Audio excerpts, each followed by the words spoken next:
ဘောလုံးအဖွဲ့ချုပ်ဥက္ကဋ္ဌတောင်ယူလိုက်တဲ့အချိန်ကစပြီးတော့ဒီဘောလုံးကြီးလောကကြီးတိုးတက်ရေးဒီဥက္ကဋ္ဌတောင်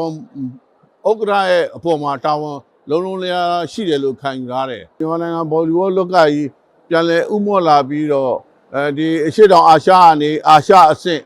နော်ဒီဟာကိုပြန်လည်ပြီးတော့လှုပ်ရှားလာနိုင်လိမ့်မယ်လို့မျှော်လင့်ပါတယ်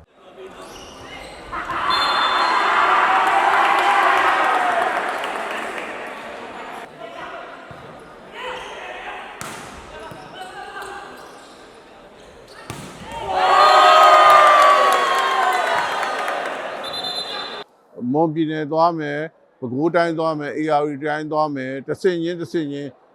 ဒီပြိုင်ပွဲလေးကိုလုပ်ပေးခြင်းဖြင့်